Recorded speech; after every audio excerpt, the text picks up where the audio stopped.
Bonjour à tous et merci d'avoir pris la peine de regarder cette vidéo. Dans cette partie, j'ai pensé vous raconter l'histoire de grands personnages du monde du service à table et j'ai pensé commencer par le visage le plus connu d'un maître d'hôtel dans le monde, celui de Frank Brown.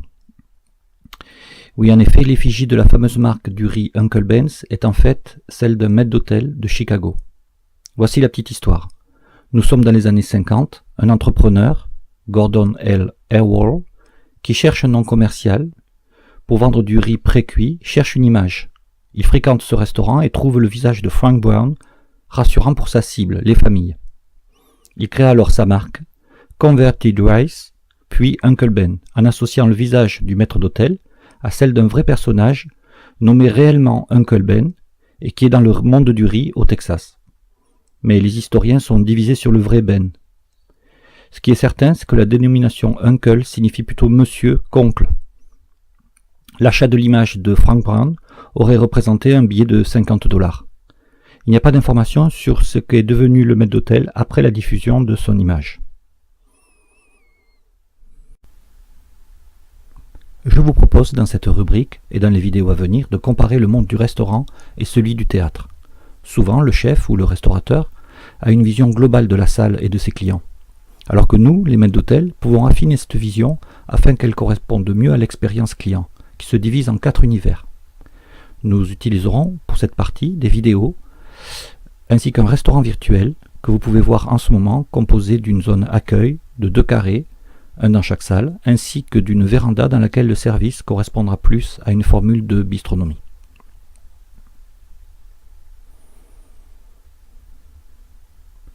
Tout d'abord, considérons la zone accueil. Elle est primordiale, c'est la première impression que le client perçoit. C'est la zone d'attente dans un théâtre. Elle correspond à des codes de service différents de ceux lorsque le client est assis. On attend, on est enthousiaste, on découvre. Nous travaillerons dans les vidéos sur cet accueil. La seconde vision est celle de la salle, ou des salles dans notre cas. C'est celle des sièges dans un théâtre, des fauteuils ou des chaises dans un restaurant. Imaginez-vous assis dans ces travées. Quelle est l'impression que vous ressentez avec cette personne à votre droite et celle-là à votre gauche? Votre impression est différente que si vous étiez assis à un fauteuil plus à droite ou plus à gauche, n'est-ce pas? Nous ferons un lien avec la position à table dans un restaurant. Et puis il y a la scène du théâtre.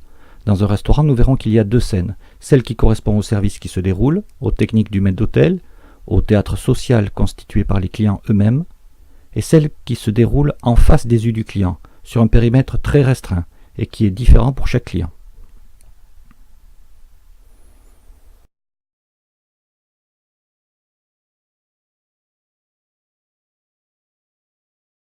Je présenterai dans les vidéos des produits emblématiques du service en salle et je commence aujourd'hui par la fameuse sauce anglaise au nom imprononçable, la sauce Worcestershire, qui s'écrit différemment qu'elle se prononce. On se doit de ne pas prononcer en anglais la seconde syllabe. Ceux qui s'intéressent au football ou au rugby connaissent cette particularité de la langue anglaise, avec par exemple l'équipe de Leicester qui se prononce Leicester. La sauce anglaise originale a été créée par Lee & Perrins, la seule marque à avoir le droit exclusif de l'appellation Worcestershire sauce. L'histoire de la sauce commence au début du XIXe siècle dans le comté de Worcester. En rentrant chez lui de ses voyages au Bengale, Lord Sandys, un noble de la région, demande à 2 chimistes, John Lee et William Perrins, de reproduire une sauce qu'il avait appréciée aux Indes. Lee et Perrins ne parviennent pas à un résultat satisfaisant, ils trouvent la sauce amère, ils laissent alors le produit dans des pots à vieillir dans leur cave. Il s'avère que plusieurs années plus tard, ils regoûtent la sauce et la trouvent excellente. Lee & Perrins commencent alors à embouteiller leur mélange spécial de vinaigre et de condiments. En quelques années seulement, et sans publicité, la sauce est connue dans toute l'Europe. En 1839, John Duncan, un entrepreneur new-yorkais, commande une petite quantité de sauce à Lee & Perrins, qui devient alors le seul condiment embouteillé commercialisé aux États-Unis. Les Américains l'adoptent instantanément. La publicité pour la sauce est souvent véhiculée par des effigies de maîtres d'hôtel. La sauce est toujours produite à la Midland Road Factory dans le comté de Worcester. Parmi les ingrédients, on peut citer pour les clients ceux qui sont le plus intéressants, comme le vinaigre de Malte, les échalotes, les anchois, la pulpe de tamarin, qui est un fruit indien qui se présente sous forme de gousse de couleur marron.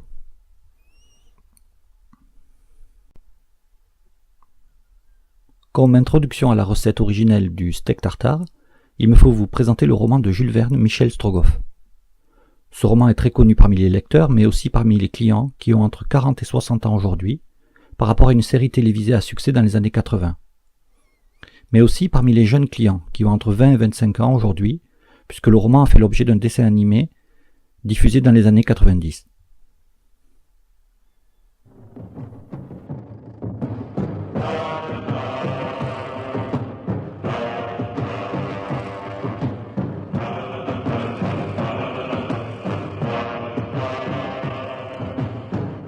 Michel Strogoff, sans connaître le doute, Michel Strogoff, rien ne t'arrêtera.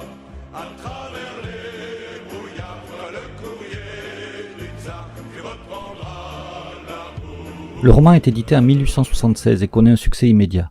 Mais c'est surtout en 1896 que le roman prend une importance toute particulière. Cette année, le tsar de Russie, Nicolas II, effectue une visite officielle en France en octobre, pendant laquelle il posera la première pierre du pont Alexandre III, situé près du Grand Palais et des Invalides. On trouve dans quelques livres pédagogiques que la recette du steak tartare provient du fait que les Tartares faisaient attendrir la viande sous la selle de leurs chevaux. C'est bien sûr complètement faux, le cheval représentait un animal sacré pour leur peuple.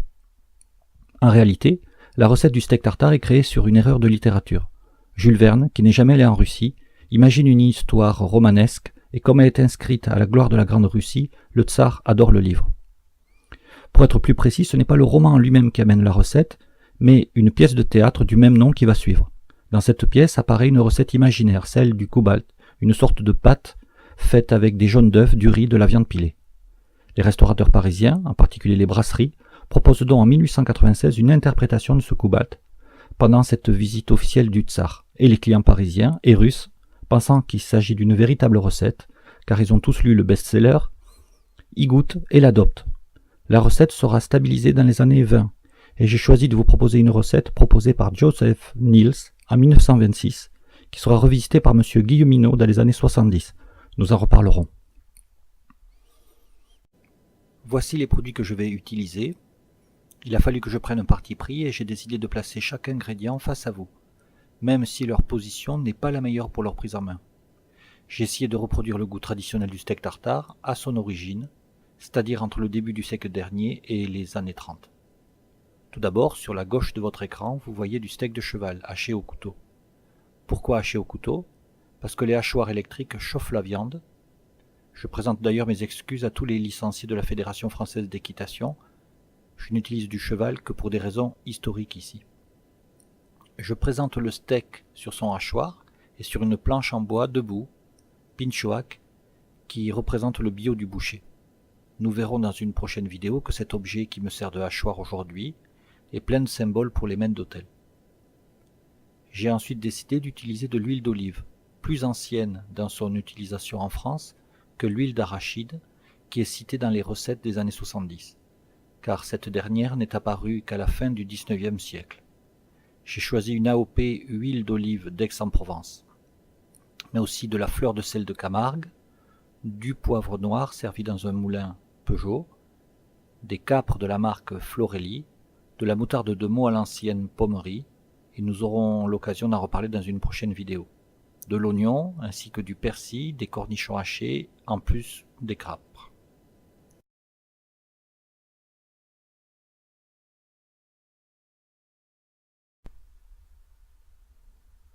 Alors pour commencer, on va disposer un jaune d'œuf dans une assiette creuse.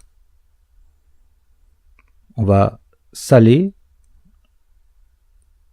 puis on va poivrer à l'aide d'un moulin à poivre de type Peugeot.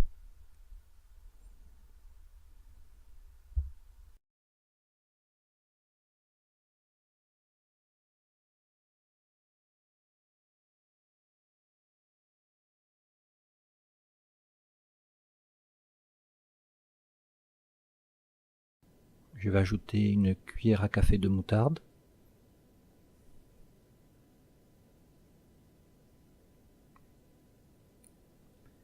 Je vous montre un outil qui peut être utilisé aujourd'hui, un petit fouet plat qui est assez esthétique.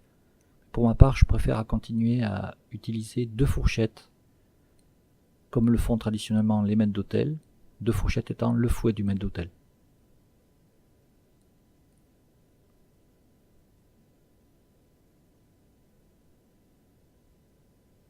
On va ensuite ajouter de l'huile.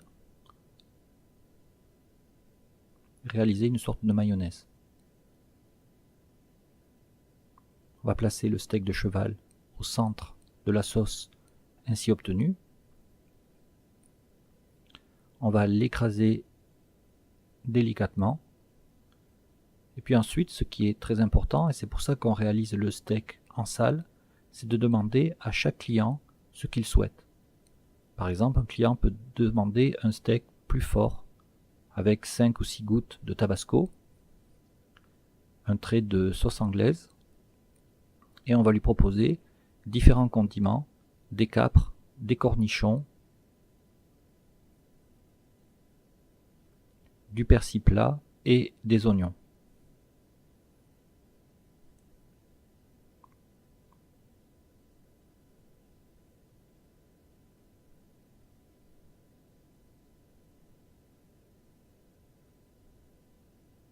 On va ensuite malaxer, et une des techniques qui est les plus simples pour repositionner le steak dans l'assiette de service est de former une boule.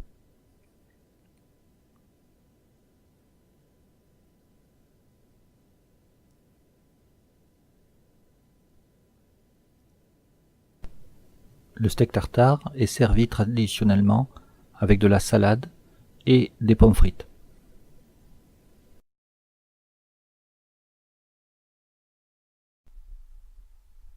J'ai pensé partager avec vous dans cette partie plusieurs philosophies liées au monde du service à table.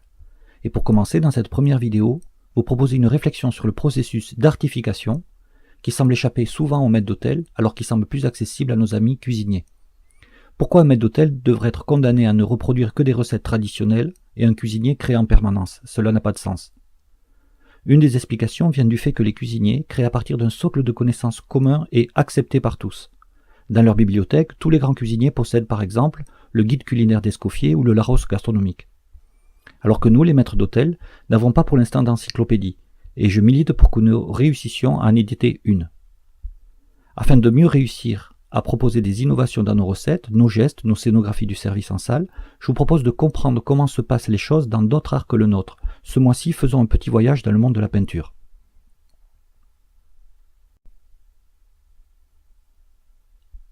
Un des grands maîtres de la peinture de la Renaissance est le Titien. Il peint la Vénus d'Urbain ou d'Urbino en 1538. Le peintre a alors 50 ans et c'est la première fois qu'on lui passe commande d'un tel nu. La toile est exposée à Florence, on voit une déesse couchée, un petit chien et une servante. Olympia est le tableau le plus célèbre d'Édouard Manet, conservé au musée d'Orsay à Paris, peint en 1863. On remarque le lien fort avec le Titien. La déesse est remplacée par une prostituée, le côté sombre représenté par le noir du chat et de la servante. Manet, qui a besoin que sa peinture soit reconnue, montre ainsi sa connaissance de l'histoire de la peinture aux critiques éclairées.